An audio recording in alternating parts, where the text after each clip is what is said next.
Yes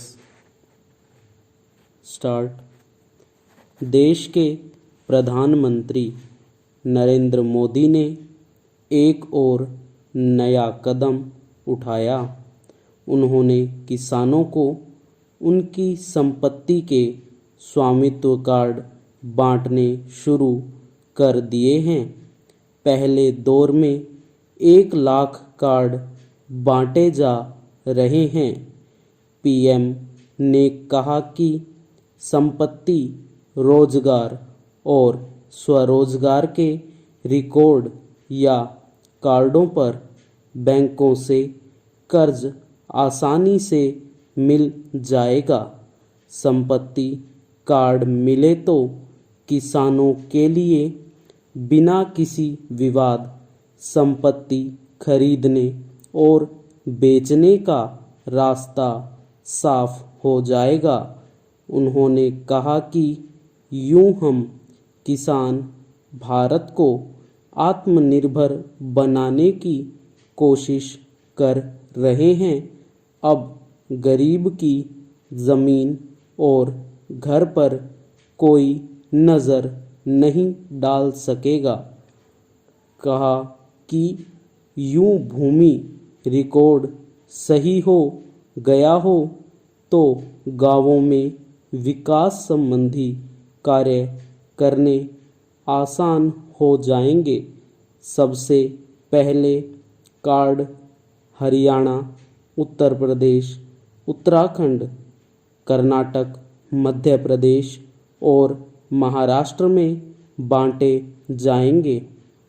PM ने पैरवी की कि इन कार्डों के बंटने से पंचायती राज प्रणाली मजबूत होगी और जैसे नगर निगम और नगर पालिकाएं शहरों में व्यवस्थित काम करती हैं, ऐसे ही ग्राम पंचायतें भी गांवों में आसानी से व्यवस्था कर सकेगी। पहला, मोदी जी ने उत्साहजनक भाषण दिया और कहा कि कार्ड बांटने से नानाजी देशमुख और जेपी का संकल्प पूरा होगा। उनकी आदर्शवादी बातें मन को छू जाती हैं, लेकिन यह वास्तविकता की धरातल पर इन्हें कसा जाता है तो कई कठिनाइयाँ सामने आती हैं। इन कठिनाइयों को किसानों ने भी महसूस किया है।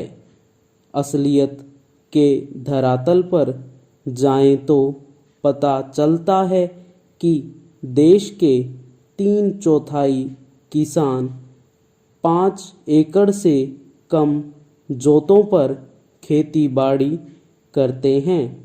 बहुत से भूमिहीन किसान हैं, बहुत से स्थायी अस्थायी मुजारे हैं। इनको कौन से कार्ड बांटेंगे? इन लोगों की तादाद गांवों में कम नहीं। इसके अलावा किसानों की असल आर्थिक स्थिति को पहचाना जाए। आज भी बहुत सी कर्ज योजनाओं की घोषणा के बावजूद शहरी या ग्रामीण बैंकिंग का दखल छोटे किसानों की जिंदगी में नहीं है। आज भी वे अपने रोज़मर्रा के काम, खेतीबाड़ी की मूल ज़रूरतों को पूरा करने के लिए और पारिवारिक मांगलिक उत्सव मनाने के लिए धनी किसानों और महाजनों का मुंह देखते हैं। इसके साथ सीधी खेती की खरीद करने वाले और बाद में प्रतिदिन बांटने वाले आढ़तियों की बहुत बड़ी जमात भी उभर आई है। किसानों को इनसे कर्ज लेने पड़ते हैं।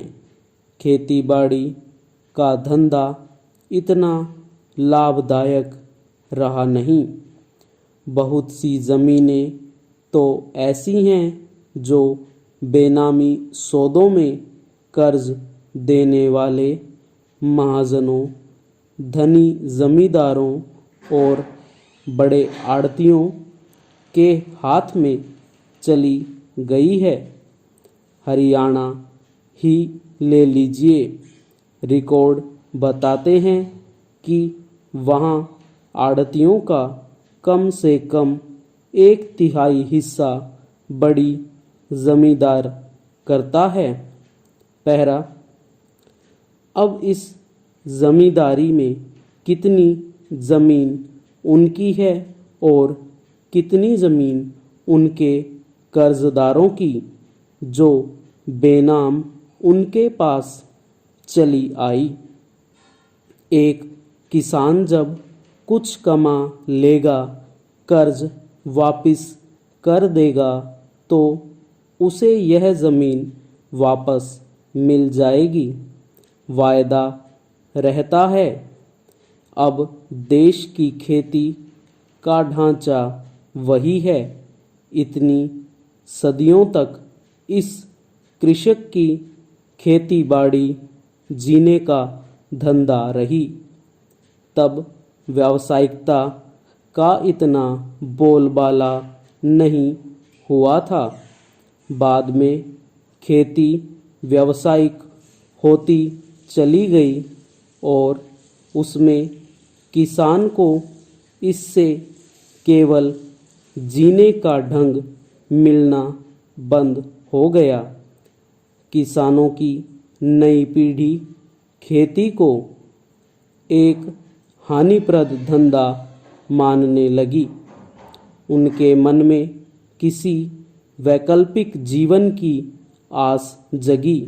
वे अपनी ज़मीनों को नामी बेनामी, बंटाई अर्ध बंटाई पर बड़े किसानों के हवाले करके करोड़ों की तादाद में शहरों की ओर चल दिए। इनका हिसाब किताब किसके पास है? राजस्व रिकॉर्ड में तो ज़मीन किसके पास है और खेती कोई करता है। स्वामित्व कार्ड बांटने से पहले इस कठिन सच्चाई का सामना किया जाए। खेती के मूल पेशे की पहचान की जाए। सत्य यह बने कि जो बोए वही खेती का मालिक हो और उसी को मिले स्वामित्व कार्ड। लेकिन ऐसा नहीं है। इस हालत में अगर मोदी जी के इस कथित क्रांतिकारी कदम का स्वागत किसानों की बहुसंख्या न करे और यह एक और असंतोष की धारा को जन्म दे दे तो गलत नहीं होगा। विराम।